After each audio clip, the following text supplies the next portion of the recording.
आप सभी सुधी पाठकों का अभिनंदन। जिंदगी के शीश महल के आईने तब तक अंधे रहते हैं जब तक कि उसमें मोहब्बत का चिराग नहीं जलता। आज एक सच्चे प्यार की भावुक कहानी लेकर आपके बीच उपस्थित हुआ हूँ।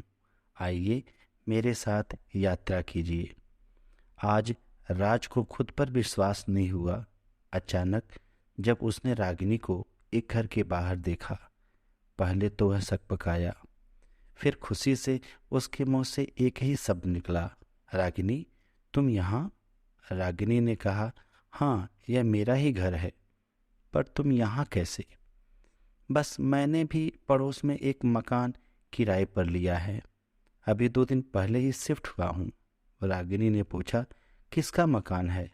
राज ने कहा, मोहित शुक्ला का, बीएसएनएल के एक बड़े अधिकारी हैं।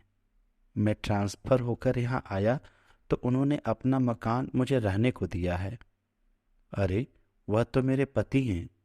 कल रात को कह रहे थे कि अपना दूसरा मकान मैंने अपने सहयोगी को किराए पर दे दिया है, लेकिन मुझे नहीं पता था कि वह तुम। राज और रागिनी बहुत पहले से एक दूसरे को चाहते थे। रागिनी और राज ने ग्रेजुएशन भी साथ साथ किया था। बचपन से ही रागिनी राज का बेहद ख्याल रखती थी। घर से जो भी टिफिन लाती, वह राज को अपने हाथों से खिलाए बगैर खुद एक टुकड़ा भी नहीं खाती। राज उसके जीवन में सब कुछ था। वह इन्हीं ख्यालों में गुम थी। तभी राज ने उससे कहा, क्या सोचने लगी पगली? उठो, हम तुम एक ना होकर भी एक हैं। यह हम दोनों के सच्चे प्रेम का ही तो परिणाम है कि मैं तुम्हारे शहर में आया और तुम्हारे ही घर में मुझे जगह मिली। इतना कह राज मुस्कुराया और गुनगुनाने लगा, हम तेरे शहर में आए हैं मुसाफिर की तरह। इतना सुनते ही रागिनी ने उसके मुंह पर हाथ रख दिया और कहा, हम कभी मुसाफिर न थे, न हैं, न ही होंगे। हम तो राधा कृष्ण हैं और हमेशा रहेंगे। दोनों में बातचीत चल ही रही थी कि इसी बीच रागिनी के पति की कार घर के बाहर रुकी। दोनों को एक साथ देखकर रागिनी के पति ने कहा, अरे सुनो, यही तो वह हैं जो हमारे नए किराएदार हैं। और तुम्हें पता है, यह तुम्हारे मायके वाले हैं। जी हाँ, जानती हूँ। मतलब हम दोनों ने एक ही कॉलेज से ग्रेजुएशन किया है। ओहो, क्या बात है। भाई राज, अब तो खाना पीना साथ साथ बनता है। चलो राज, अंदर बैठकर बातें करते हैं। और रागिनी, तुम फटाफट कुछ अच्छा बना कर ले आओ। थोड़ी ही देर में रागिनी चाय और नाश्ता लेकर आई और बातों का सिलसिला ऐसा शुरू हुआ जो थमा ही नहीं। पता ही नहीं चला कि कब रात हो गई। राज ने कहा, सर, अब मैं चलता हूँ। अरे नहीं यार, अब खाने का टाइम हो चुका है, खाना यहीं खा लो। कहकर रागिनी को देखा तो राज ने कहा, रहने दीजिए सर, मैं फिर कभी। तभी रागिनी ने कहा, मैं जल्दी से कढ़ी चावल बना लेती हूँ। इतना सुनते ही मोहित ने कहा, वाह, तुमने तो मेरे मुंह की बात ही छीन ली। रागिनी ने उड़ती सी नज़र राज पर डाली तो राज ख्यालों में गुम धीरे से मुस्कुरा रहा था। रागिनी जानती थी कि राज को कढ़ी चावल बेहद पसंद है, इसलिए होंठ पर मुस्कुराहट लिए वह किचन में गई और थोड़ी ही देर में आवाज़ लगाई, कढ़ी चावल रेडी है। डाइनिंग टेबल से उठने के बाद राज ने कहा, बहुत दिनों बाद इतने स्वादिष्ट कढ़ी चावल खाने को मिले हैं, जिसने मुझे बीते दिनों की याद दिला दी। मोहित ने इस बात पर ध्यान नहीं दिया, किंतु रागिनी की आगें भीग गईं। आज का दिन दोनों के लिए बेहद ही खास था। एक लंबे अरसे के बाद दोनों मिले तो फिर पुरानी यादें मचलने लगीं। दोनों की ही आंखों में नींद नहीं थी। बचपन से लेकर कॉलेज तक की यादें, जिन्हें उन्होंने शिद्दत से जिया था, वही लम्हे फिर आंखों में तैरने लगे। जिन्हें हम भूल नहीं पाते, उन्हें याद रखना ही पड़ता है। यही हाल दोनों का था।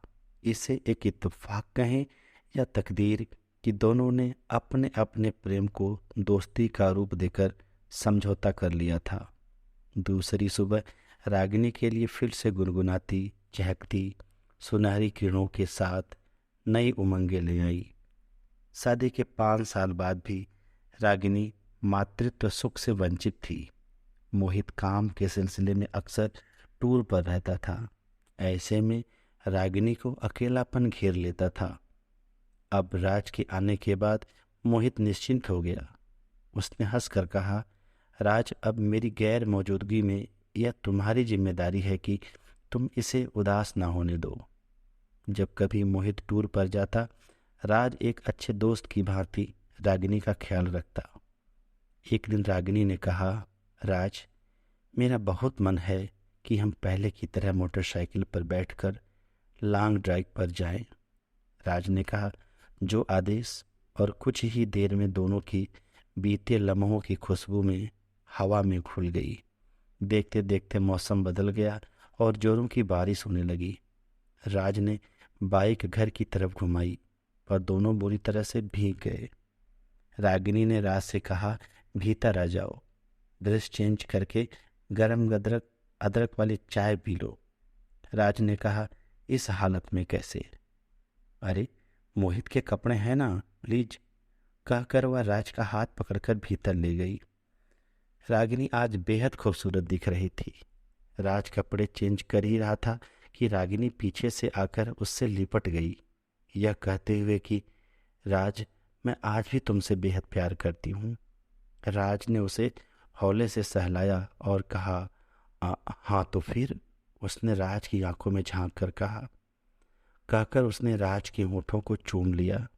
फिर प्यार में डूबी वह कहने लगी, तुम सिर्फ मेरे लिए आज भी अकेले हो और उस सुख से वंचित हो जिस पर तुम्हारा अधिकार होना चाहिए था।